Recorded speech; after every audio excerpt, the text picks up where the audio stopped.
Welcome to Hail Varsity Radio, the voice of Husker Nation. Insight, opinion, expertise, with the biggest and best names talking Nebraska across the state. Join the show on Twitter at Hail Varsity and at Schmidt_radio. Call in at 402-466-ESPN or 1-800-825-5865. Here's Chris Schmidt. Welcome to it. Great to be back with you on a Wednesday. It's Hail Varsity Radio, presented by the Nebraska Lottery. Chris Schmidt, Elijah Herbel. Man, going to knock some dust and some rust off. About a 12-day spurt without me and you. I've missed you. The wife said about 10 days ago, get back to work. I'm back. So thanks for your time. Thanks for tuning in. Happy belated New Year from us here at Hail Varsity. Elijah Herbel, good stuff with you and Will. Thanks for kind of rounding out this little mini vacay. And a lot to talk about. A little bit more into the portal with Nebraska's quarterback chase. Good stuff yesterday with Mitch Sherman on the want, whether it can happen or not, but the want to take possibly two quarterbacks in the portal, two names to continue to know, and we'll volleyball that around here in a little bit. Also coming up, Mike Babcock with HailVarsity.com and magazine. Babbers will join us. We'll talk some hoops. We'll talk some football. Mike Schuchart, Shuey, is no doubt going to go Mr. Miyagi on Old Man Winter, hopefully, and have us a full-bore golf season. It is winter and it is sub-zero right now in eastern Nebraska, but Shuey from Wilderness Ridge in 30 minutes. And then Andy Markowski will join us. His thoughts on Nebraska basketball. The men take Sparty on tonight. The women, big-time win. And Alexis Markowski, phenomenal last night as the Huskers took down number 8 Michigan. Numbers to get in, 466-3776, 466-3776, 800-825-5865. Can email the show, chris@hailvarsity.com. Find and follow us on Twitter at Schmidt_radio, Chris Schmidt, at Herbal Essence for Elijah Herbel. And we'll also dive into a number, right? How's $1 million grab you? Not Dr. Evil style in the original, but the new reality for high-level coordinators. A case made for Coach Chinander to be up above that $1 million number. Mitch Sherman and his story. So we'll get to that. So, Elijah, what do you know? You staying warm. You re-energized. You had a little bit of a breather, too, with bowl week last week. And now we're all kind of still waiting. Not necessarily for what we think Bill Busch is going to do, but what Nebraska football, we're still at this holding pattern spot with the quarterback. Oh, the quarterback. Feels like that's been our daily topic for the past couple weeks, even from before the layoff. And I'm sure it'll continue to be a topic up until the start of spring, up until the spring game, really. So it's shaping up to be an exciting offseason for the quarterback position. But you got, what was it? The report is out today that Casey Thompson is here in town visiting. I think it was yesterday. He was in town, and he's still in town today with his dad, Charles. If Nebraska is in true favor of landing Casey Thompson, keep Kent Wells the hell away from him. Because if Dad's along, you're looking at me funny. Kent Wells, I think, busted Charles Thompson's leg on the final play in a rainy final showdown between Switzer and Osborne in Norman in 1988. 7-3 ball game. Switzer was smoking in the rain on the sideline, and Charles Thompson was just a phenomenal quarterback. They got into some problems after that ball game. But, yeah, Nebraska and Mr. Blackshirt, Charlie McBride's D, showed up in force that day. So back when football was football, playing in the downpour, final score 7-3. The coaches are smoking on the sideline. Barry, yeah, it was probably drinking a Fanta at halftime. I don't know what Barry was doing, but long and short of it is Kent Wells ended the season for Charles Thompson, and don't bring him around. Not that coaches can have contact here. This is just kind of a recon mission for Casey Thompson. And listen, the more you look at it here, and if you're Nebraska, this has got to be your pitch. Your pitch, 9-degree wind chill. Yes, thank you, Babbers. Babbers is on deck, baby. Listen, you have Thompson, and Texas did what Texas did this year, 5-7. Okay, you had Thompson with pretty solid numbers. That is leading the Big 12 in touchdown passes with 24. Think of some of the quarterbacks in the league. It's not a vintage class of Big 12 quarterbacks. Not awful either, okay? We still have Brock Purdy, 2 5-stars at Oklahoma. I know they split reps, but Caleb Williams and Spencer Rattler both. I mean, good quarterbacks. You had the name value, right? So he had 24 touchdown passes. He played with a thumb injury. You know, if this continues to progress, we'll no doubt run down our old buddy Cedric Golden with the Austin American-Statesman, get his take on Casey Thompson if it moves forward. You know, ESPN does a wonderful job of following the portal, and you have Tom Van Haren that is doing the kind of the portal circle here on different position groups, and quarterback is where he's leaning. Now, as of 20 hours ago, you've got Thompson in Lincoln, and you've got Ewers headed to Texas from Ohio State. The question mark is this: if you're Casey Thompson, do you really look at Nebraska? You are, but you're also going to look at Sonny Dykes and TCU, because that's also an option with where things are at. Speak of the devil, just a text back here from Cedric Golden.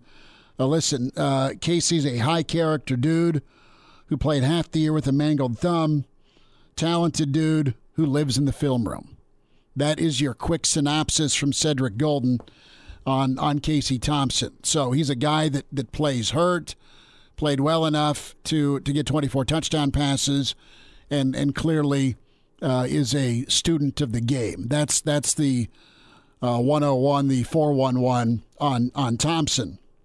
So there are worse choices out there. Are there better choices? I don't know. It kind of comes down to fit, and the wild card is what potentially a Thompson and Whipple relationship could produce for Nebraska's offense. And if you're going to say, Casey, come in, be the guy as your grad transfer, go win the job here in Lincoln. And by the way, Chubba Purdy, you're a 4-year guy. Let us put you with Whipple and let you two work some things out, because Purdy's one of these high-level, high-star, arm talent galore guys that just didn't win a job early at Florida State. Now he's looking. There needs to be kind of a mesh point eventually in the world of college where the kid and the kid's handlers need to realize that, okay, you're not Tommy Frazier, right? You're not Sunshine from Clemson. You're not Vince Young. I mean, Vince didn't start as a freshman, for God's sake, or a redshirt freshman. Vince didn't start in Texas till he was a redshirt sophomore, then junior, then left for the NFL. Matt Leinart didn't start right away. Okay? Sanchez didn't start right. Go down the list of high-level quarterbacks. The only guy there's one of one, and his name's Peyton Manning. Okay? That's it. With, hey, you're going to come in as a freshman and ball. Well, freshman and Peyton Manning came in early and balled, right? But other than that... Johnny Manziel. Okay, Johnny and Tebow. But even so... But they weren't... It's not Manning. No, it wasn't. It wasn't Peyton. So at some point, the mesh point is this. 18-year-olds, 19-year-olds that don't win a job need to, be told the truth that it is open every year. Even if someone beats you out and he's got multiple years, I'm not saying 4 or even 3, but if there's a guy that comes in as a redshirt freshman or a sophomore and has a couple of years, great. Sit, learn, develop, get better. The kids and the kids' parents or quarterbacks coach need to realize that it's okay to spend a year and get better as long as you can legitimately have a chance to go win the job again. And I don't know, that's each to their own per program, okay? But this hopscotch of going from team to team, from town to town in search of a guaranteed starting job just ain't going to cut it. And eventually you're going to see lack of landing spots, or not the original spot you wanted, or you're just not going to, you're going to get told one thing and another thing happens. That's what's going to happen. Eventually quarterbacks are going to need to get seasoned for a couple of years. That's okay. It's even happened in the NFL. Rarely do you throw in your rookie. Trevor Lawrence has been the exception at Clemson and of course, at Jacksonville. And a lot of times you throw those guys in early, they never recover, or they get too beat up, and you don't really know what could have been. I mean, it's Justin Fields. It's becoming more popular in the NFL, though, to throw your rookie in early, and it seems like the guys that get the chance to sit for a while end up having better careers, especially, Aaron Rodgers is the extreme, but Joe Burrow is a guy that seems to be doing well despite being thrown in the fire. And look, he still got injured his rookie year and had to work back from an injury. But like Patrick Mahomes sat for the first 15 games of his rookie year, didn't even see the field, and then finally got a start in Week 16 against the Broncos, and that was one of the worst days of my life because I wish I knew what was coming. But it's I'm with you on this one, and that's what makes me question whether or not has Purdy reached that point. Has Chubba reached the point where he's ready to come in and sit behind somebody? Because if it is two, we don't know, man. He's got 4 years to play, and even if you say, "Yeah, I want to come to Lincoln," you don't want to lose what could be a guy that you water, grow, and develop. If he'll give you a year or two, if he has 4 years, doesn't mean he can't go start for 2, or start for 3, or maybe start for 1. I mean, Michigan's run into the problem. I mean, look at all the 5-star and 4-star quarterbacks Harbaugh had brought in that never stuck before McNamara. Look at Ohio State. They're riches. You got a first-round guy that's kind of hanging on by a thread in the league that, air quote, beat out Burrow. Burrow transfers, wins the Heisman, has an incredible senior year.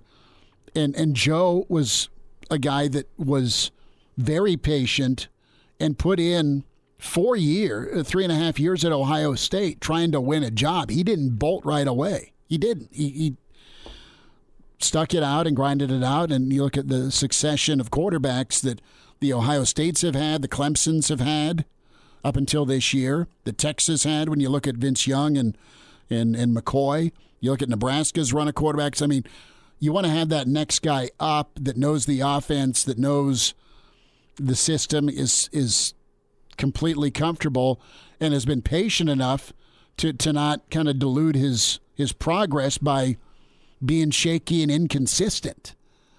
So that's my take. Hopefully we'll get that mesh point where a young quarterback can be patient for a couple of years. And the king of all of this, look at all the transfers A&M has had over the years.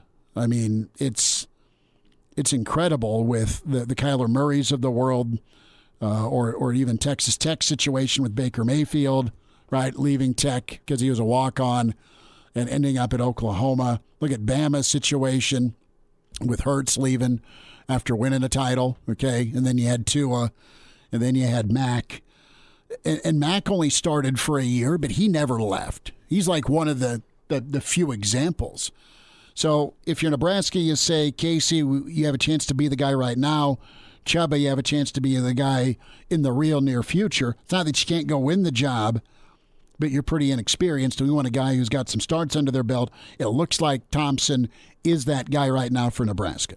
Yeah, and it kind of comes back to a discussion me and Will had yesterday, which was, is the era of the backup quarterback being the most popular guy in town, is that era now over with as much movement as we see from backup quarterbacks? I guess time will tell whether or not the transfer portal, I know it's been crazy and we've seen the craziness, whether or not we'll regress back to where we were 10, 15 years ago, whether this train just keeps on rolling. I guess we'll figure that one out. But do you think that Nebraska will have a quarterback by the time a running backs coach is announced, or a defensive line coach is announced, or a special teams coach is officially announced? I think, honestly, you're waiting on the Mr. Knox from Florida, what he wants to do, and what can Mr. Knox bring from Florida with him, potentially, in the Florida running back room. And I don't mean this in any way, shape, or form disrespectfully, but your fallback is Ron Brown, and that's an amazing fallback. You can just go right there if he wants to do it. He would do it. Does he want to do it at his age? And he's the youngest 60-plus-year-old I've seen in my life, so I'm not questioning whether or not he can coach running backs. Hell, yes, he can, and he can do a great job recruiting and developing. But I wonder if Knox makes it happen from Florida. That remains to be seen. Bush is going to be your guy at special teams. Clearly, it's not been announced. And then you're just kind of fishing for a quarterback. And listen, Thompson's mobile. It's interesting, too, to see where Gabriel went, right? Because we thought Ole Miss, and then we heard UCLA, and then his offensive coordinator that he loved playing for at Central Florida that ended up at Ole Miss under Lane Kiffin went to Oklahoma. He's reunited with him there. So Gabriel kind of did a 180 and said, I'm going to Oklahoma. All well and good there. Now you have a guy that won a lot of ball games for you in Caleb Williams. Did a hell of a job as a freshman. Came in when things were rocky and took over that job. He's now shopping in Caleb Williams. So the quarterback carousel continues. Mike Babcock's next to Tail Varsity, presented by the Nebraska Lottery. Hello, listener. Hey, it's Chris Schmidt with Hail Varsity Radio, and I wanted to let you know about a special deal just for listeners of the Hail Varsity Radio Show podcast. We're offering $10 off the annual subscription price of $29.99. That means that you, for less than $20, can get everything we do. 10 issues of our monthly magazine, our annual football yearbook, and all the premium content we produce at HailVarsity.com. Just go to HailVarsity.com/subscribe and enter in the promo code GBR for $10 off a full year of Hail Varsity. That's HailVarsity.com/subscribe, promo code GBR. And we're back Fellas, think we could listen to the radio on Hail Varsity Radio, presented by the Nebraska Lottery. Yes! That's awesome! Thoughts on Coach Shenander and if and when he needs a bump for the upcoming season. That's on the way. Eddie Markowski here in about 30 minutes. We welcome in historian, author, Hall of Famer, Husker insider. It's Mike Babcock with Hail Varsity at MD Babs on Twitter. Mike, Happy New Year, bud. Good to spend some time with you. I've missed talking with you. Yeah, Happy New Year to you. I've got a buddy, Leo, listening today, so I got to say something of substance, but that's going to be a task, man, even in the new year. You'll be fine. It's always substantive, and I kind of went back to a pretty fond memory of my childhood, and that's watching the Nebraska-Oklahoma game with my dad and some of his buddies, and we always would watch the Oklahoma game and then whatever bowl game.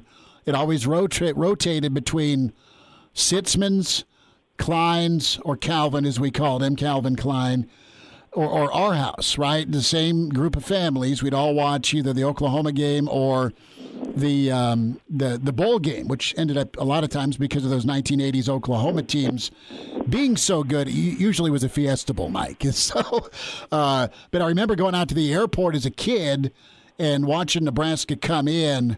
And the Husker fans were out at the Lincoln Airport in full force after Nebraska downed Oklahoma, and Charles Thompson, not Casey, but Charles Thompson, 7-3 on that final rainy showdown between Switzer and T.O.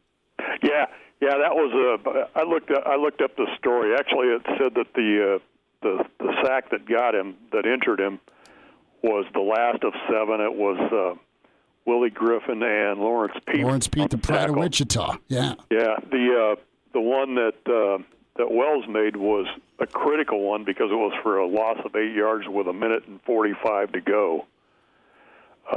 Pushed the Sooners back. So, 7 sacks. And he was a pretty talented quarterback. I just remember I have a copy of a picture from that game that Ted Kirk at the Journal-Star had taken and made a copy for me of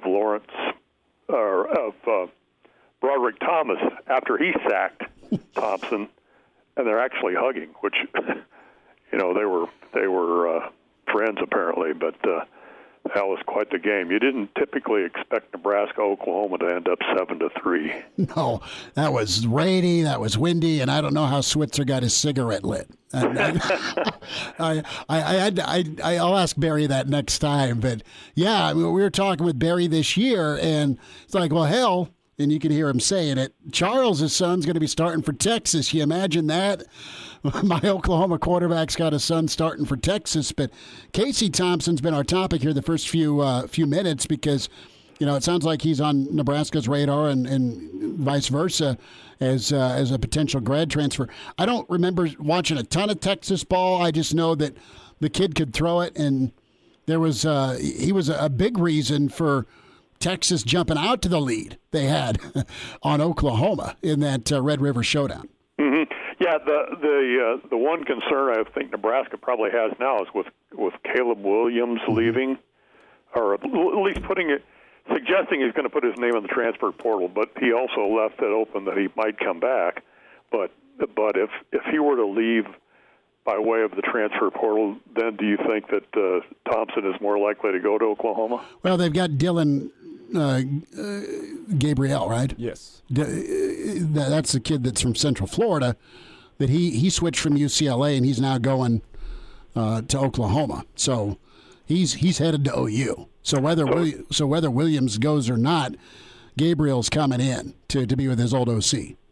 Yeah. Okay. So you think that decision probably opens it up again, puts Nebraska in a better position to get a guy like Thompson. Right. I wouldn't think Thompson to go look at Oklahoma if Gabriel's going there. Yeah, that's true. I guess if he's going there to join his offensive coordinator, then that's he had probably Central not a good Florida. situation for you to come in. Yeah. So he had him at Central Florida under Heupel, and then he was going to go to him with Ole Miss because he had been working for Kiffin, and then he got hired away by OU. So the OC did. Yeah, there's not any confusion in any of this. I'm trying to be clear as mud on everything. It's very clear where everybody's going, and the reasons that they're going, and so forth. So, that would be a good situation for Nebraska. But the same thing I've said, I think every time I've been on here.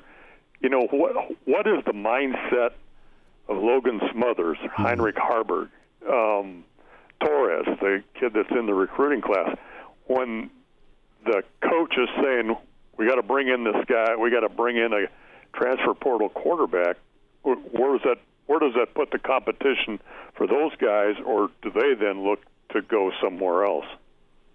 Well, Mike, can you worry about hurting the feelings of the guys in the quarterback room whenever everyone in the state knows it's a do-or-die season for Scott Frost? You know he has to be in win-now mode.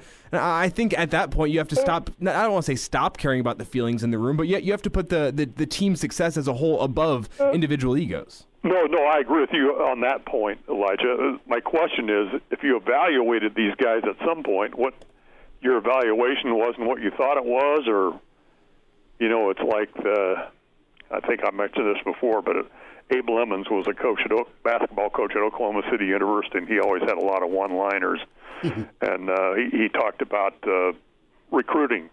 And he said he'd recruit guys, and he'd get them there, and then he'd have to call them into his office and say, I thought I liked you, but I don't. It's a two-way street, isn't it? You got to coach them up and get them better, but the kids also got to be willing to be coached and put some time in, and you can't be Trevor Lawrence, man. There's just very few Trevor Lawrences and Peyton Mannings out there that start from day one and do well. Yeah, and that's true. And you bring in a quarterback, there's probably no promises to that quarterback. You come in and you're going to compete. And maybe the competition in the spring is such that one of these other guys steps up. Or, and they're young guys, so they've got time. But you have to compete. That's the difficult thing, I think, with the transfer portal is that people bail. They think they're in a situation where they're not going to get the opportunity they want, so they bail and go somewhere else. And you don't have the opportunity really to develop the way you would need to. I always think when we get into these discussions, I think, what if the transfer portal would have existed back when Tommy Fraser and Brooke Behringer were here. No, thank you. Merely speculation, but that's one of the things that I've always respected about the way Brooke Behringer did things was that he hung in there. He stayed when the opportunity came. He took advantage of it, and then he didn't play a whole lot in '95, but he had a great attitude, and players responded to him. So, I don't think you see as much of that now, again, because of the transfer portal. Just not as much patience exists. Right. And, everything's so sped up. You need to perform so you can get on to the next. And it's not easy to be good, let alone start early in your college career. But some kids or people that they're listening to anyway don't give it a chance. They're just on to the next, and they're doing a disservice to themselves by not maybe taking some lumps or growing from not winning the job. The other part of it, too, is what is the job ever going to be open again? That's where they get turned off, potentially. Yeah. And time to move on. Babbers, a thought on Husker hoops. Nebraska, Michigan State, almost, but not quite enough against Ohio State. Any expectations tonight for some competitiveness for Nebraska? Well, it just seems like Nebraska goes into a little bit of a stretch where it's not playing the way it needs to. But, as long as they have an opportunity to move the ball around, even if you're shooting threes, if you move the ball and get that open three shot, you don't hurry it, take it reasonable. I think Nebraska's always going to have a chance if those threes are dropping. And I like the way the last game, they passed the ball around a little bit more. I think they have to do that. I still think they have the talent to get the job done, but they need to work together. And like I said, pass the ball around, look for the open shot. Don't just crank up the first 3-point opportunity that you think you've got. There was more possessions against Ohio State where there were multiple passes and good looks, or they at least tried to get downhill, for sure getting to the free throw line multiple times. That was key. That was big, and they took some better shots. Now there were still a handful of what the hell shots, but for the most part, I liked. They looked like a different team. They got to carry it over and be patient and try and match the Sparty's physicality. But I like how they've kind of shifted their attention, how they practice. I hope they can carry it over and they're not discouraged by the overtime. Yep, discouraged is the word I was going to use too. That's the thing. As long as they keep that competitive nature that they've got, that they've shown, they're competitive, they're aggressive, but they don't take the immediate 3-point shot. They pass the ball around and get an opportunity to do some things. I think they're going to have an opportunity. Mike, what I liked on Saturday was the fact that though the Husker defense wasn't perfect, they seemed to show a little more effort, a little more intensity than in previous games. And can that be a formula for success moving forward in the Big Ten? I know Hoiberg and his system is so predicated on offense and putting the ball through the hoop, but could it be a formula for success to start your effort defensively and then to expect the points to come if you can keep the other team's offense in check? Yeah, no, I think you got to be aggressive defensively, and that's an important part of what Nebraska has to do because Nebraska doesn't have the size of a lot of these Big Ten opponents. So, you don't have the big man, the dominant big man. You've got to be more aggressive on defense, and I think they have the capability to do that. You got to have that. That's a mindset, and like you said, maybe we saw a little bit more of that kind of mindset in the last game, but it's got to be there. You got to work hard on defense. That's got to be a priority, I think. Mike, about a minute here, bud. What's coming up with Hail Varsity Magazine and .com? What are you working on? Well, trying to get ready for the January issue of the magazine, and you got to build up some momentum after coming off the holiday break. That's what the deal is. But I think Brandon's working on something that has to do with football, and I think it's he always has unique ideas about stuff. So I'm going to look forward to seeing how that pans out. Myself, I'm just trying to find topics for retrospective addict, turn the page, Same stuff always. That'll be fun. Can't wait to read it. Follow Mike on Twitter at MDBabs. Mike Babcock, historian, author, Hall of Famer, and Husker Insider. Babbers, we'll talk next week. Thanks for the time, bud. Thanks for having me, guys. All right, there he is, Mike Babcock. We'll check in on the green. Mike Schuchart, Wilderness Ridge next. Hello, listener. This is Brandon Vogel, managing editor of Hail Varsity, and I wanted to let you know about a special deal just for listeners of the Hail Varsity Radio Show podcast. We're offering $10 off the annual subscription price of $29.99.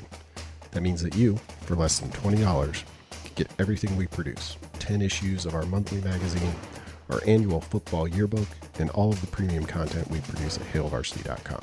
Just go to hailvarsity.com/subscribe and enter the promo code GBR for $10 off a full year of Hail Varsity. That's hailvarsity.com/subscribe, promo code GBR. And now, back to Hail Varsity Radio. Thanks for spending time. It's Hail Varsity Radio. Chris Schmidt, Elijah Herbel. It's Wednesday, 4:40, and that means it's Mike Schuchart time, Wilderness Ridge Golf. And you can go see Shuey, get fit, get taught. And, when things warm up, get a drink on the deck and that swim bar, baby. Shuey, it's 2022. Happy New Year. Happy belated New Year. Good to be with you. And, brother, I want to start off with all the wonderful things in store for a new year at Wilderness. Yeah, pretty exciting. I mean, we are super excited. Progress on our pool area.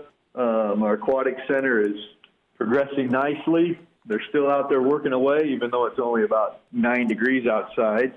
That'll be open in the spring. So super excited about that. Construction on the clubhouse, our new members area. So there's a lot of stuff going on, but progress is moving right along. So super excited about what's coming.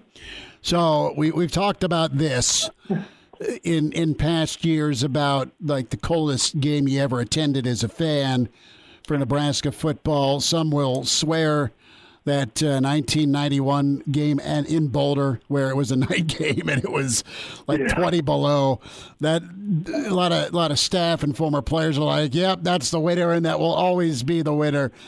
I want to ask you about golf this time of year, and it wasn't that long ago. I was playing well on Christmas Eve day, and it was 60 degrees, and God, it was awesome to get out and play some golf in December in Lincoln. You though, as a pro, what's the chilliest? What's the coldest you've had to deal with? What's the worst weather conditions temp wise? It was one of my first years going to Q school, and I was in Katy, Texas. Okay.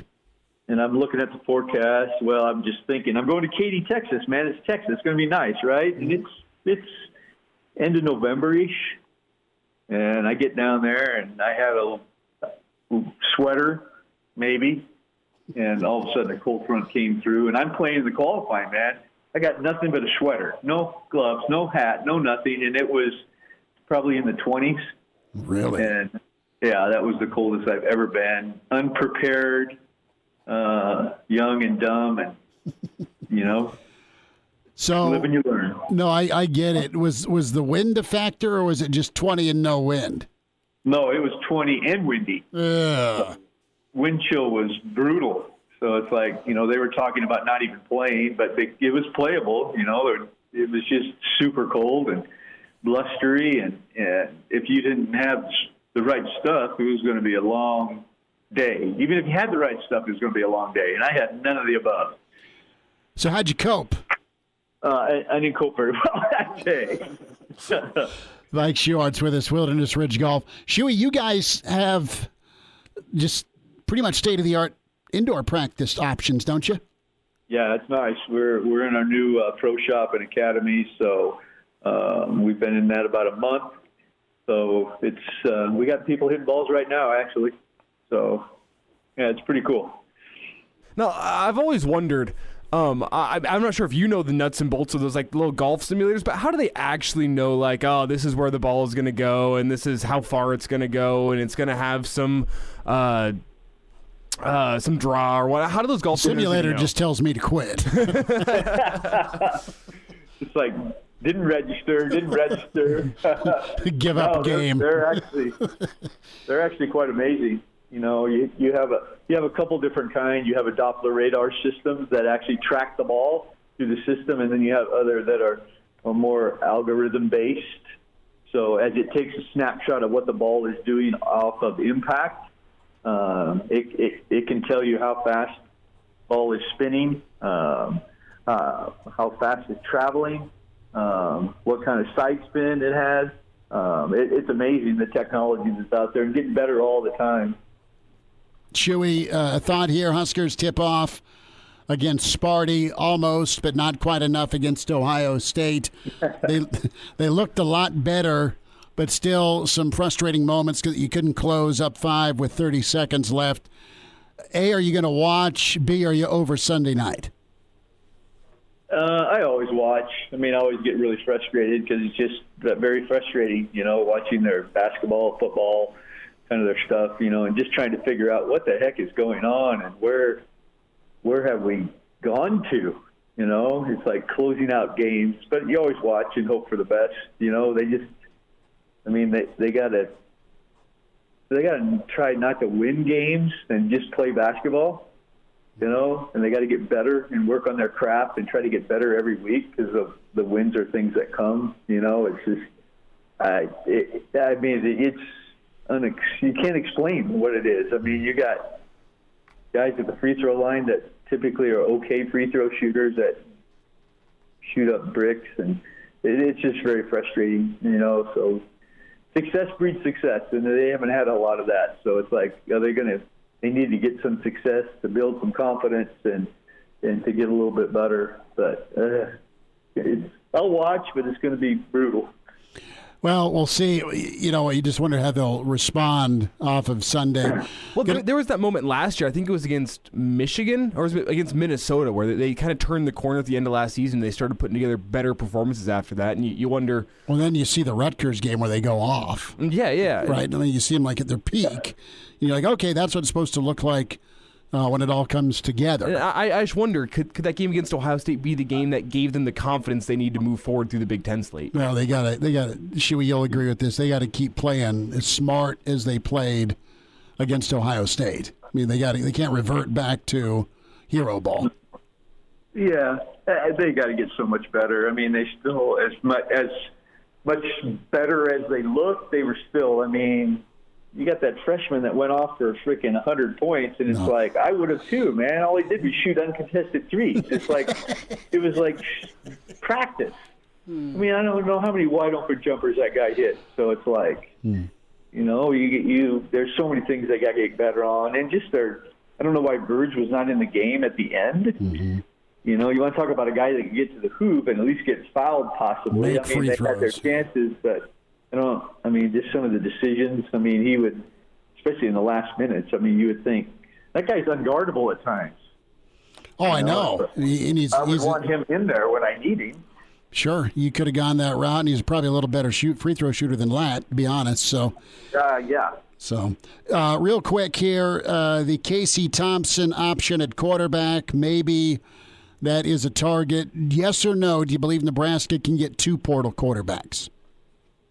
I think they can if they sell it right, which it sounds like they're trying to. You know, you got Chubba, and then you got Casey, and that's your top guy, and then your guy right behind him, and one's more of a development guy, where the other guy's in, playing, gone. You develop Chubba into that next position, I think possibly, but man, that's tough to do. Guys that are in the portal usually are going places to play, and they think they can play. You know, so it's like, I don't know if that will work. But if you can sell it right, you know, it makes sense if that's what they're trying to sell. And if you can get the guys to buy into it, it makes a lot of sense, you know. But he's still going to have the opportunity to compete for the job. But, you know, he's in the developmental stage, too, to get better at that position and take it over. So it might. We'll see. Shuey, best to you, bud. We'll talk next week. All right, man. Happy New Year. You too, bud. Appreciate you. There he is, Mike Schuchart, Wilderness Ridge Golf. Good to talk some golf with Shuey. We'll wind down hour 1 with Hail Varsity. And now, back to Hail Varsity Radio. Well, Aaron Rodgers has sounded off on a NFL icon when it comes to media member and friend of the show when we first started the show. An update on that. Reminder from your friends at the Nebraska Department of Highway Safety. It's going to get cold and icy and snowy and gross. So please buckle up. Game preparation and repetition predict success and winning. Drivers and vehicle passengers who always use their seatbelts will increase their survival chances if a crash should happen. Remember, always buckle up. A message from the Nebraska Department of Highway Safety Office. We'll have an open phone segment at 5:25. We'll dive into what's the new number, what should the new number be for Coach Chinander. Excuse me. When it comes to bump, that's on the table there. If Nebraska wants to keep their defensive coordinator potentially long-term. Good story by Mitch Sherman we'll get into. Andy Markowski's 10 minutes away. Aaron Rodgers sounding off with Pat McAfee and strong words for Hub Arkush, who's an MVP voter. He said he's not going to vote for the biggest jerk in the league, and he's a, quote, bad guy. So that's Hub Arkush. Hub Arkush started covering the NFL when Joe Namath was predicting a win over Baltimore in Super Bowl III. So I know Hub Arkush a little bit better than I do Aaron Rodgers. And there's just a pattern of behavior with Aaron Rodgers when you look at his family and how they're estranged, when you look at the fact that the guy is as talented as he is, but I don't get why he had to go to JUCO first before finally landing at Cal and then dropping all the way to where he dropped to in the draft. There's some off-the-field stuff clearly with him where he's kind of a man. I don't dislike Aaron Rodgers. I don't know him. He seems kind of like a weird guy who's pretty high on himself, but the guy is incredibly talented. And that's what I'm going to judge. If I'm voting for the MVP, what am I going to look at? Am I going to look at personality in person, or am I going to look at on-the-field results and, quite honestly, how well Green Bay's playing? I mean, maybe Hub just was honest and said, yeah, this is what I think of the guy. But when push comes to shove, maybe he would vote for Aaron anyway, despite his personal feelings. Because Hub's a professional. I mean, Hub's done Westwood One. He's done NFL Network. He's done 100 books. I mean, the guy's a big-time institution. He just hates Aaron Rodgers. See, my thing with it is he called him a jerk, a bad guy, and I don't think that's Aaron. He can be unlikable. I think Aaron Rodgers is very unlikable. When you hear the stuff he's done to his family, just how he went about his whole COVID business. We don't ever know the full. We just don't know the full story on Aaron Rodgers from the get-go. But to me, from 5-star prospect with a bowl cut that ends up having to go JUCO. I just don't get the why it's been so hard for him to thrive. And once he's gotten on that stage, he's been great. He's won a Super Bowl. He's won MVPs. He's playing his best ball. He's playing incredible. My thing is, he's not a felon. He's not like beating up people on the field. He's not being Antonio a jerk Brown. Yeah, no, he's not that. He's clearly been the most impactful player when you see what he's done with the Packers this season. It's not like they have the most dominant offense, but he's incredible. He makes it. He's incredible with the way he protects the ball, scores points, distributes the ball around the offense, has done it through COVID issues within his team. He's been great this year, and I think he deserves the MVP this year. Well, Vic's right on. He says, look, it's the MVP, and he is as a player, just not as a person. Sure. All right, Andy Markowski on the way. Pardon the interruption, but I'd like to save you some money. Hey, it's Chris Schmidt with Hail Varsity, and I wanted to offer listeners of this podcast $10 off the price of an annual subscription. That means that you, for less than $20, can get everything we produce. 10 issues of our monthly magazine, our annual football yearbook, and all the premium content we produce at HailVarsity.com. Just go to HailVarsity.com/subscribe and enter in the promo code GBR for $10 off a full year of Hail Varsity. That's HailVarsity.com/ podcast. Subscribe, promo code GBR. Welcome to Hail Varsity Radio, the voice of Husker Nation. Insight, opinion, expertise, with the biggest and best names talking Nebraska across the state. Join the show on Twitter at Hail Varsity and at Schmidt_radio. Call in at 402-466-ESPN or 1-800-825-5865. Here's Chris Schmidt. Back into it at Tower 2. It's Hail Varsity Radio, presented by the Nebraska Lottery. Let's talk some Husker basketball. Men's and women's, we welcome in the pride of Ord, standout Andy Markowski, at Markowski_Andy on Twitter. Of course, assistant at Pius as well for the girls team. Andy, you still smiling about last night with the Husker women? Yeah, what a great atmosphere. You know, a good crowd for a late Tuesday night game, and had a chance to play a top 10 team in Michigan, and give credit to the Nebraska women. They played really well, played with a lot of energy, and got maybe one of hopefully many signature wins this season. That signature part, first time in 7 years or so, you take down a top 10 team, and Nebraska did so. They bounced back. They focused hard on the rebounding, and I know it didn't go their way against Sparty earlier, but man, was Coach Williams and her crew ready for a really good Michigan team. I want to focus on Alexis for a moment. Her first career start, 20 points, great on the glass, and a big-time three in that third quarter to kind of stymie a run.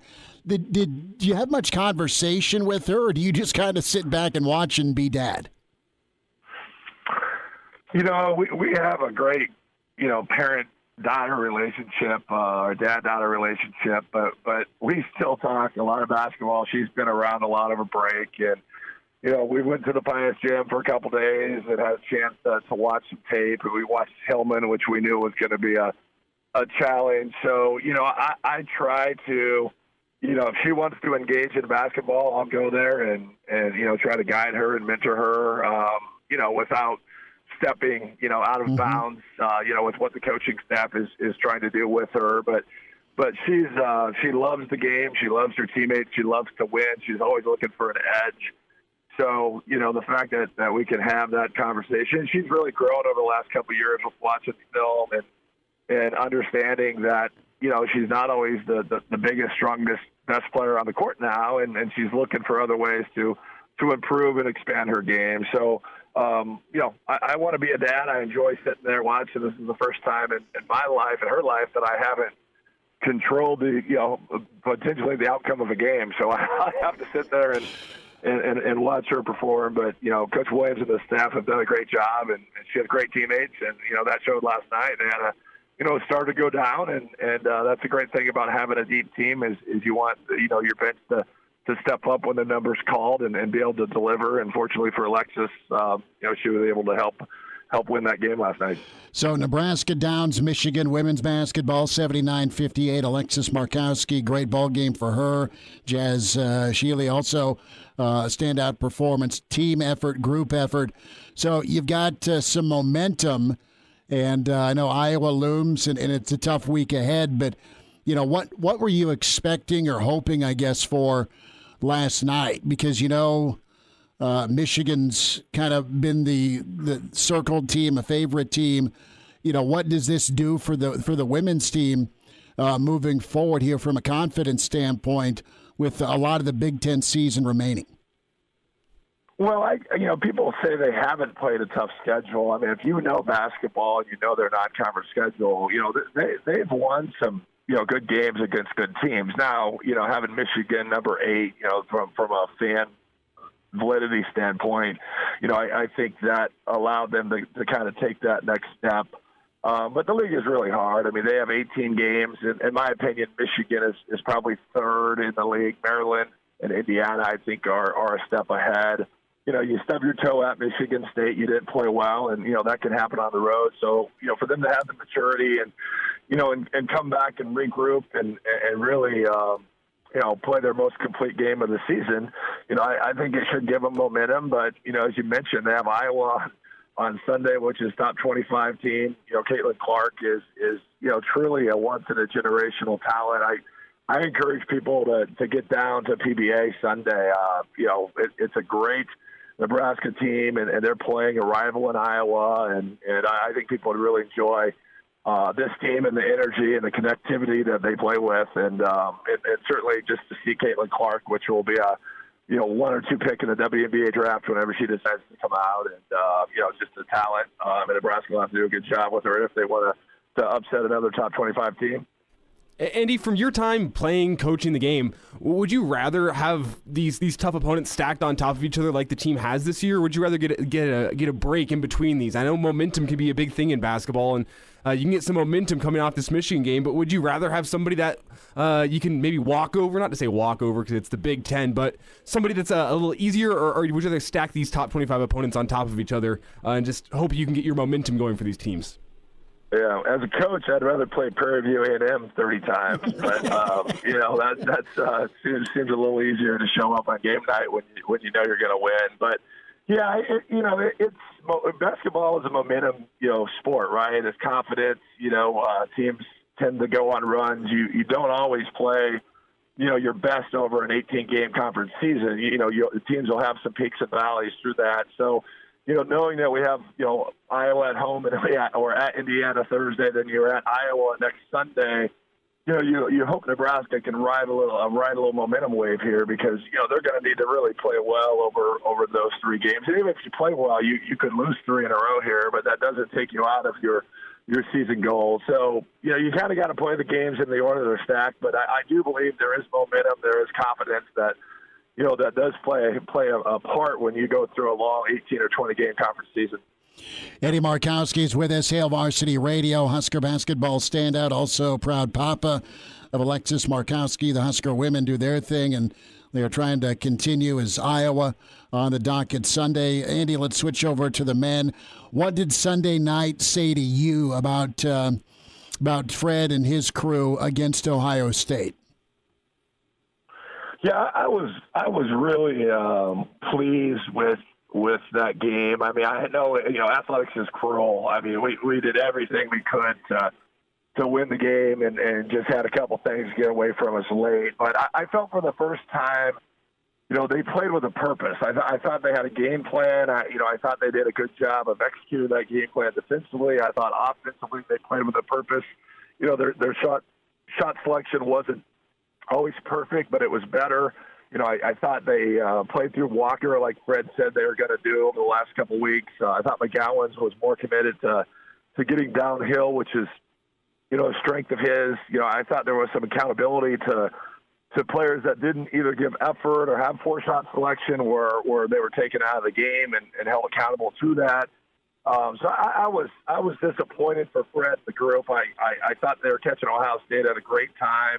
Had a good game plan, just could not pull off the win. Now it's the Big Ten. I looked at their next 5 or 6 games, and you just wish they could have got a win there because their next 5, I think, at Purdue and Illinois, and they're at Rutgers, and it's just a brutal Big Ten slate this year. But I think as a Nebraska fan, as a former player, the game that you watched Sunday, you can live with. That is a respectable effort, and it resembled basketball. And just give them credit that over the last 2 or 3 weeks they've improved as a team. And tonight will be a different challenge and a harder place to play with a different team. But yet, you hope they can carry some of the positives from Ohio State and be competitive on what's a really difficult place to play.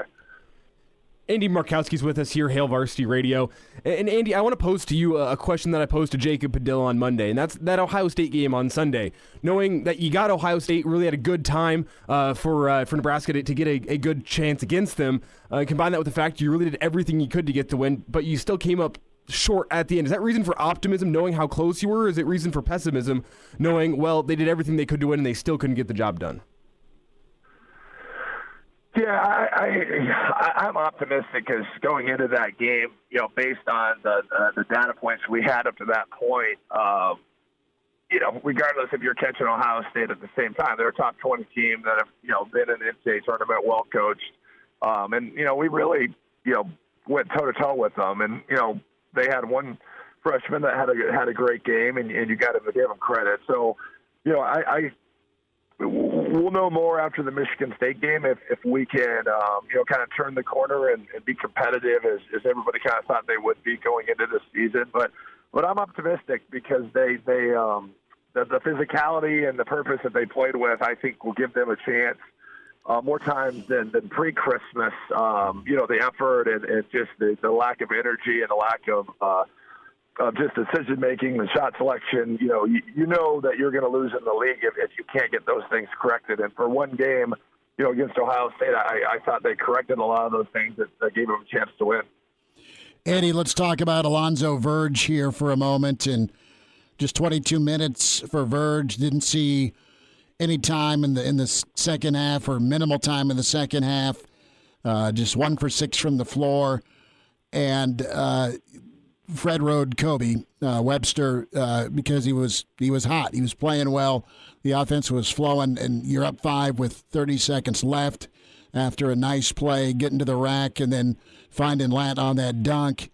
Now, you couldn't close out, but to Verge, do you worry about his response, or are you excited to see how he responds tonight with minutes and opportunity against a team like Michigan State?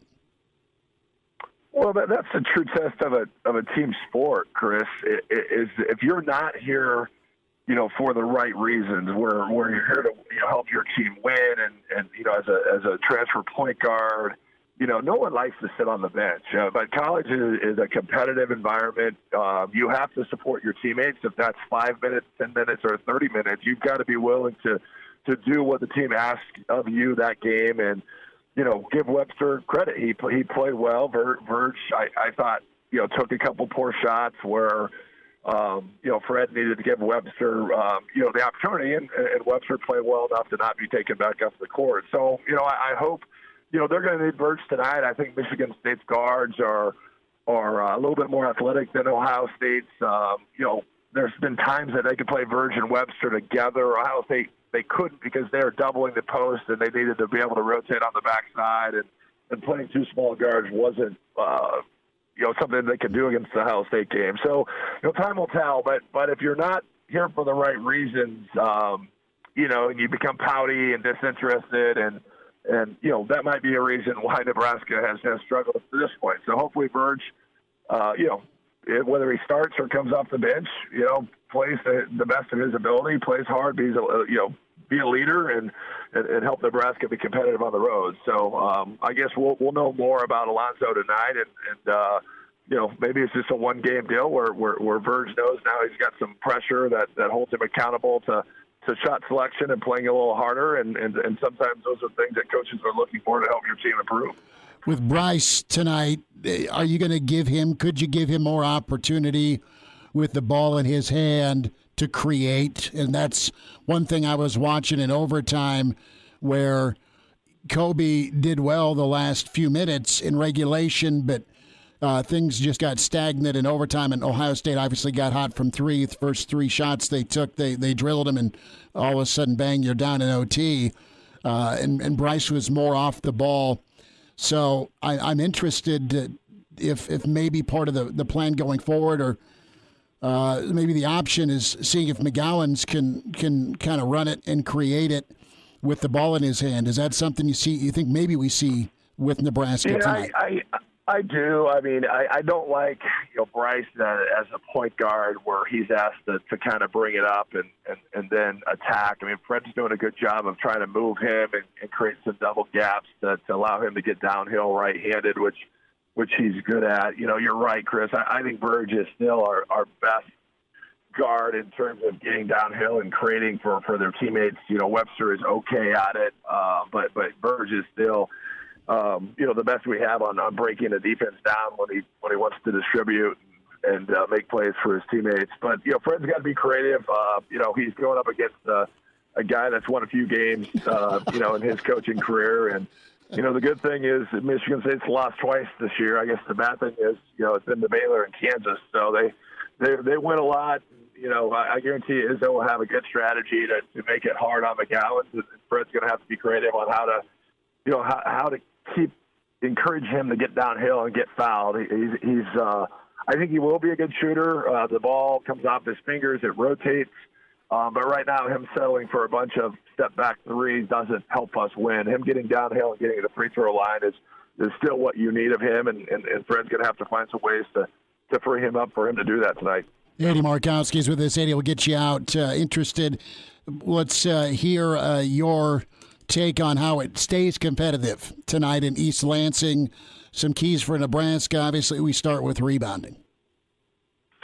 Yeah, anytime you're playing Michigan State, that's what Izzo has been known for, right? They always have a double-digit rebounding margin. I think this year it's only 8. They're playing a little faster. I mean, he's adjusted with the times a little bit. He used to be very controlled, runs a ton of set plays. They're actually getting about a third of their offense out of their transition opportunities. They shoot a lot more threes. So, for Nebraska, it's going to be a couple things. Their shot selection matters because if you're shooting off-balance shots or you're driving and falling down and Michigan State's able to get out in conversion and get to the rim and kick out to the three-point shooters, it'll be a long night for Nebraska. So if they can, if we can find ways to score, but, be patient offensively, slow it down, and then, Michigan State's playing more like maybe a Creighton in terms of they do have one good inside kid, but they are taking a lot of threes, playing with a lot of perimeter, and score more in transition than they do in the half-court set. So, score in the basket so we can get our defense set, taking good shots. And as you said, Chris, anytime you go on the road, you just can't get beat by double digits on the rebound margin, or you won't be competitive. Andy, best to you and your fam. Thanks for jumping on with us. All right, nice. Happy New Year. Pardon the interruption, but I'd like to save you some money.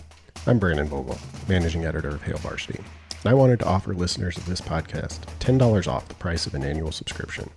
That means that you, for less than $20, can get everything we produce, 10 issues of our monthly magazine, our annual football yearbook, and all of the premium content we produce at hailvarsity.com.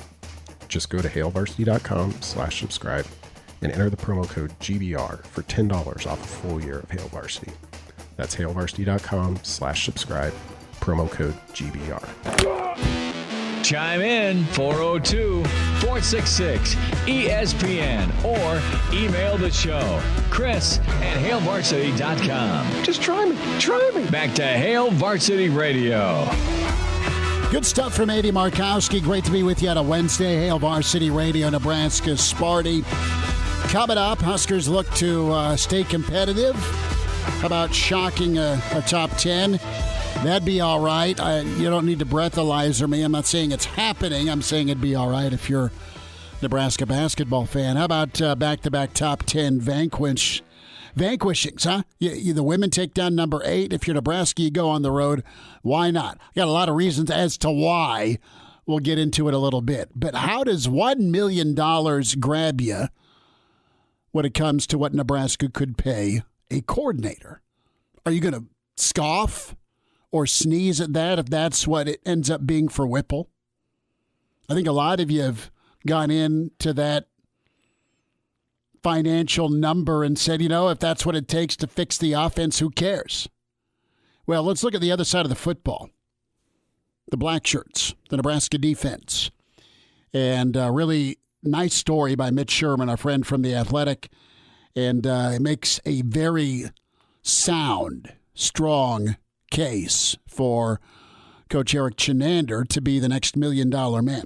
You have 10 assistants in college football at $1.5 million or more, and you have both coordinators at Michigan making $1 million. I know it didn't show up against Georgia, but overall, wow, right? Michigan, if you're just kind of pointing to building and then getting to that opportunity, Michigan's someone you want to follow, just not against Georgia on that spotlight or stage to get manhandled.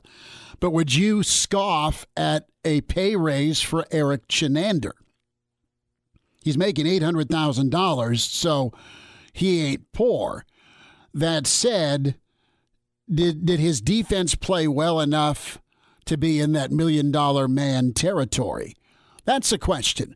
And I look at this. How many years has Nebraska paid coaches and ADs to go away?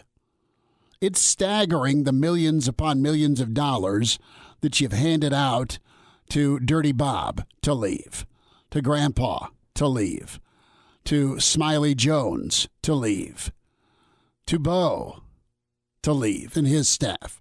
You've handed out money to go away for one reason or another, because 9 wasn't good enough, or 8-4, going from 8-4, 9-4 to 4-8, brutal, right? The last year, Riley, and then what you saw on the field in 17. So here's the gamble you take, and go back to Trev Albert's comments last week.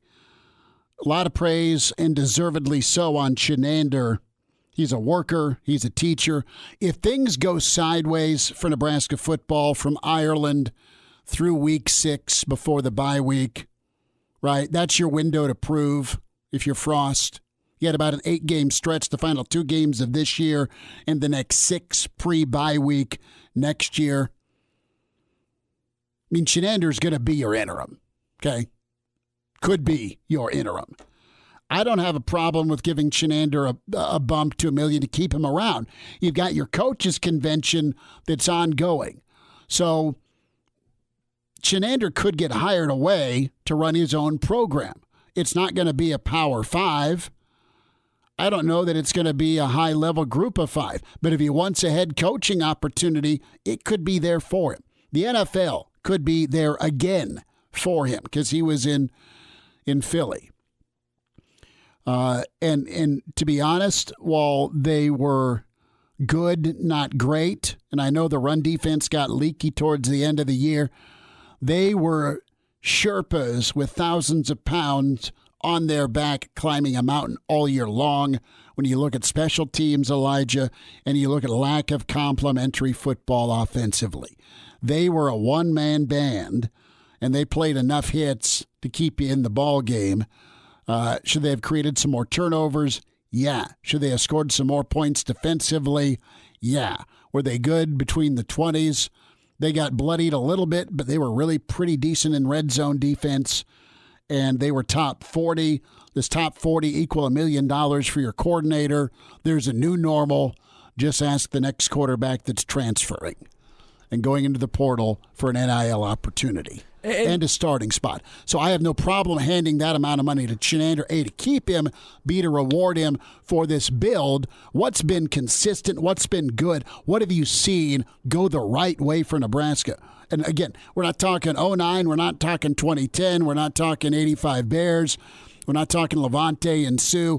No, I know, but as a unit, I think as a Nebraska fan, you would say, look, they made me proud, specifically the Michigan State game. They were good last year.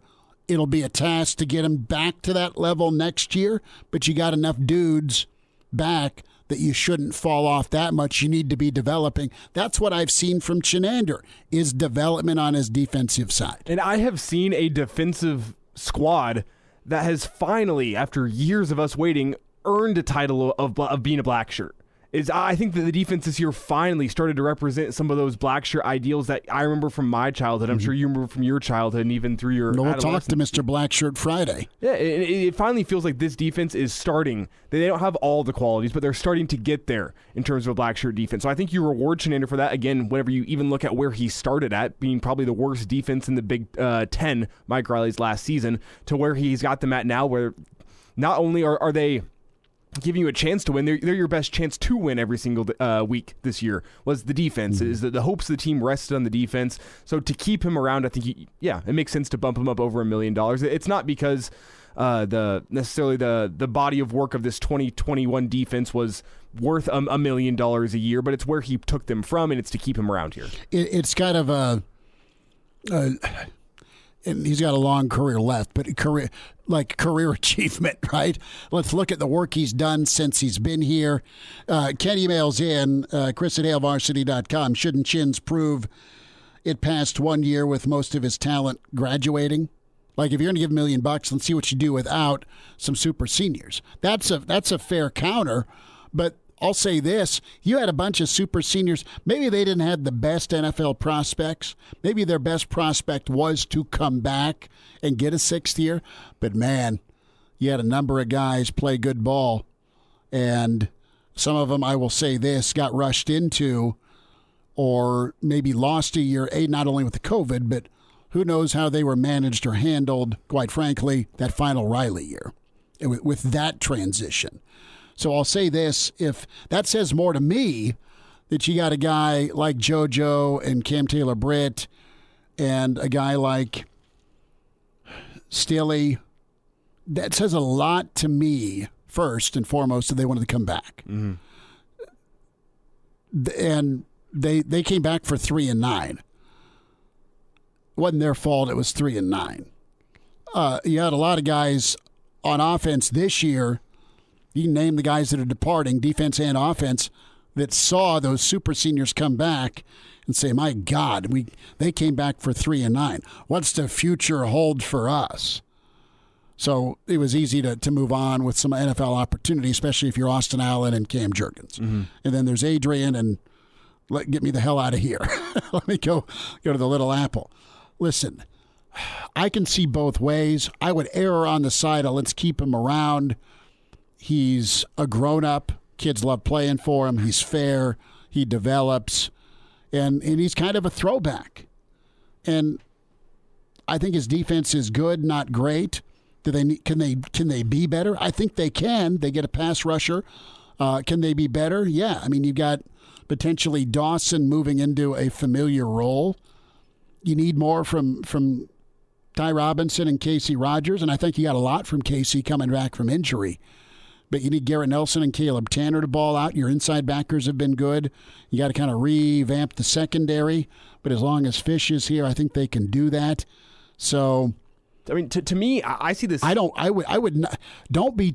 Now isn't the time to be cheap with this football team. And the one side of the ball with the one coordinator that's been here through all of it. You take care of the man. And that's the end of discussion. You've taken care of worse for a lot more in the past. Why not reward a guy that's built up a side of the football that's been pretty good and kept you in ball games? I mean, Bob Diaco is still, in Nebraska history, the highest paid assistant coach. So maybe it's a little more deserving of Chenander to get that thrown. What do you think Dirty Bob spent on a haircut? Because it always looked incredible. Well, maybe that's a part of his contract. Some guys get country club memberships, others get SUVs. I want $1,000 a month per diem to a spa. I interrupted you. I'm sorry. It's like Dirty Bob, that stupid sweater he had on, and they're fine. You know, where you go? Going to the club. Go to the club. No, but what were you going to say? The way I see this Chenander situation is. I see it, and this is a hypothetical, but if someone were to swoop in an NFL team and try to get Dan Campbell out of Detroit this offseason, I think Detroit likes what they have in Dan Campbell. I think other teams around the league respect Dan Campbell and what he's doing with the Lions this season, despite the fact that the results haven't. The Lions. They're the Lions. The results haven't been there on the field. That's of no fault of Dan Campbell's that the Lions aren't winning all the football games this year. Their GM hasn't put together a great roster for them. However, you've seen that team getting better as the year goes on. You can say, yeah, I think Dan Campbell deserves a couple more years in Detroit, and I think he deserves the respect he's starting to get around the league. It's the same with Chenander to me, in that no, the 3-9 is not what you want, but the results of the defense have been getting better. You can see it's like an upward bar graph, exponential growth. You know what I'm talking about back in high school math class, where you don't need to go to high school math class for me, but yeah, you've seen the trajectory go the right direction. 22.7 points a game is all you allowed. That's enough to win you enough ball games to go bowling. And I think you heard some great head coaches from around the league this year come to their post-game press conference say that Nebraska defense is really good. You heard it from Ryan Day. You heard it from Harbaugh. You heard it from some good offensive coaches saying, yeah, that Husker defense was, we weren't looking forward to this one coming into this week. We knew it was going to be tough. And I think that's all you need to know about Chenander, is knowing that some of the cream of the crop Big Ten coaches didn't want to play this Nebraska defense this year. No, and you'll always remember the way the Sparty game ended, but man, you'll remember the way that Husker black shirt D, they played throwback ball that second half, where you were watching something incredible for a half of football, and you're like, man, that felt like old times and good times. defensively. It felt like that night at A&M where you got robbed. It was 9-6, but man, did the D ball out. Nebraska football fans love that. We'll wind down on Wednesday at Hail Varsity, presented by the Nebraska Lottery. Like what you hear, high-quality radio and podcast, just part of what we do at Hail Varsity. Hey, it's Chris Schmidt with Hail Varsity Radio, and I wanted to offer listeners of the Hail Varsity Radio Show podcast $10 off the price of an annual subscription. That means that you, for less than $20, can get everything we produce. 10 issues of our monthly magazine, our annual football yearbook, and all the premium content we produce at HailVarsity.com. Just go to HailVarsity.com/subscribe and enter in the promo code GBR for $10 off a full year of Hail Varsity. That's HailVarsity.com/subscribe, promo code GBR. He's in his 30s, but sounds like he was born with a stogie in one hand and a brew in the other. Now, say my name. It's Schmitty on Hail Varsity Radio. I got the body of a taut preteen Swedish boy. Back with you at Hail Varsity Radio, presented by the Nebraska Lottery. Time for a Jock Doc Wednesday. Lincoln Orthopedic Center. Dr. Ben Woodhead with us. Dr. Ben, Happy New Year. How you doing? Hey, I'm doing good. I'm trying to brave this cold right now. How about yourself? You know, I've still got a stocking hat on, even though it's 4,000 degrees in the studio, but I'm hanging in. Cold being the operative word for Baker Mayfield as he faded down the season. And Baker, the Browns quarterback, is not going to play in the finale against Cincy. He is going to opt for that shoulder surgery. We've talked torn labrums before. This is in his non-throwing shoulder.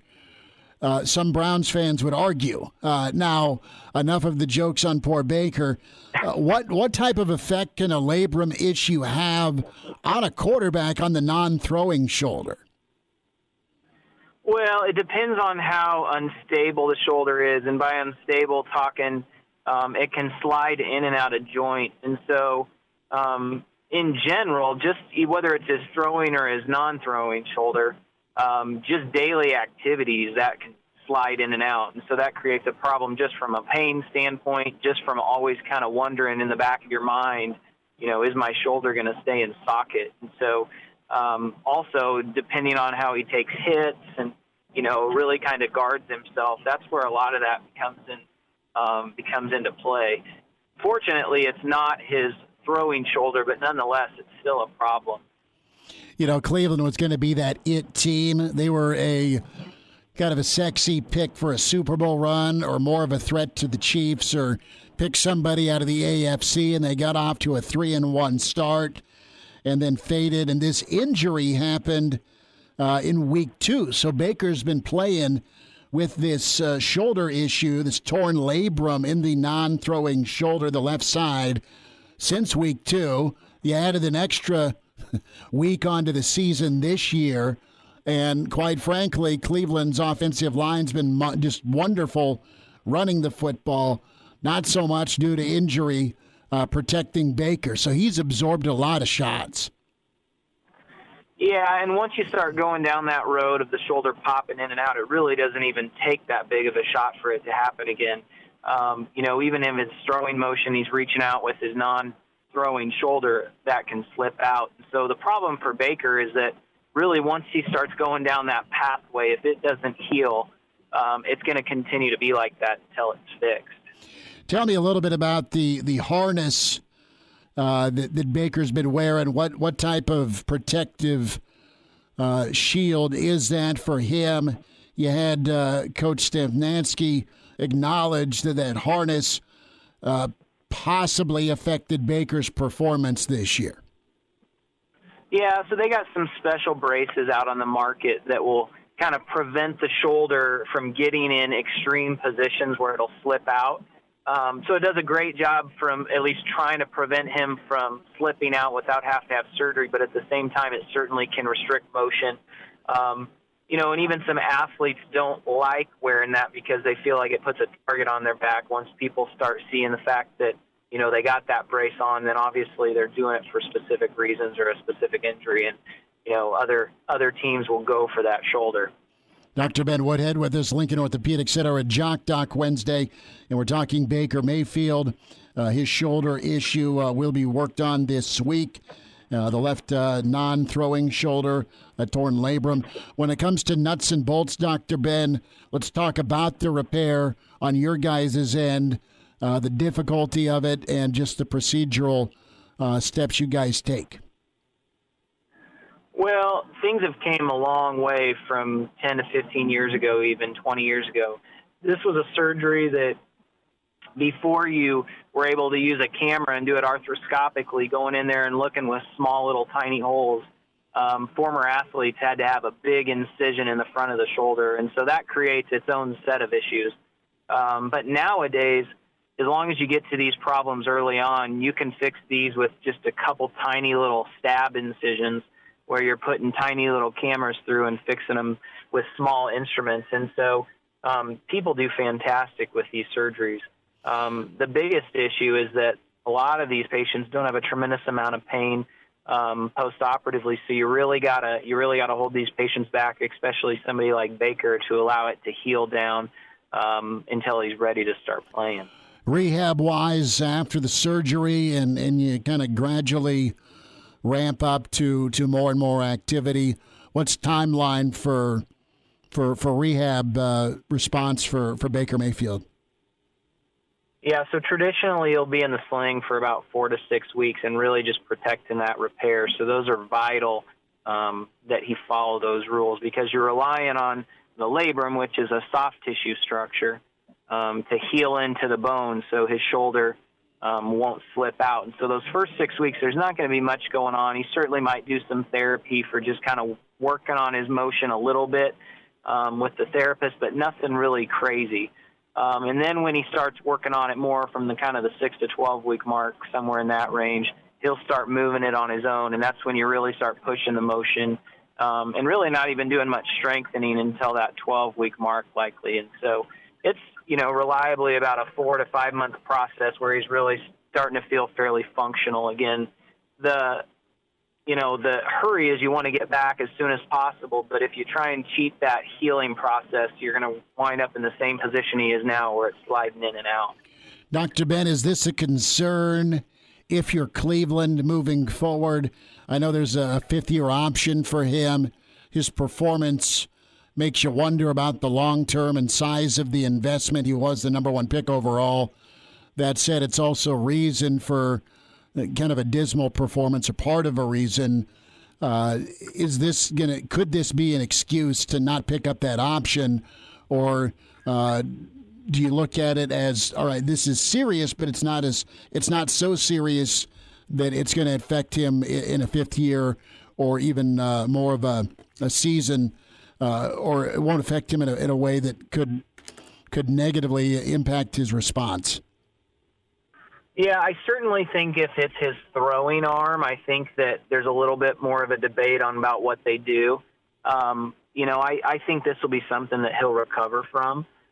His biggest issue is the rehab process, and is he going to follow the rules, and is he going to dislocate or slide in and out again? That's where, it's not as much of an issue from his throwing motion or his throwing shoulder, but is it going to be something that limits him in the long term because he's not able to play because he continues to pop in and out? And so I don't think that it will be a big deal from that option, but you never know with these NFL teams. So will this affect his ability to do commercials? I don't think you're going to be able to see the incisions or his shoulder modeling career be affected by it. So I think he's going to be fine from that standpoint. So he can still hand model and shoulder model, right? If he's got a long sleeve on, he can still do the old gardening around Cleveland Stadium. I think from a Cleveland standpoint for marketing, he's going to still be perfect. Wonderful. So I'll get to see him every Sunday on TV, on and off season, one way or another. Dr. Ben. That's exactly right, Chris. Dr. Ben Woodhead with us, Lincoln Orthopedic Center at Jock Talk Wednesday. Baker Mayfield, our topic, is torn labrum in that left shoulder. Dr. Ben, stay warm. We'll do this again soon. Thanks for the time. Thanks, Chris. See ya. Like what you hear? High-quality radio and podcasts are just part of what we do at Hail Varsity. I'm Brandon Vogel, managing editor. I wanted to offer listeners of the Hail Varsity Radio Show podcast $10 off the price of an annual subscription. That means that you, for less than $20, can get everything we do. 10 issues of our monthly magazine, our annual football yearbook, and all of the premium content we produce at hailvarsity.com.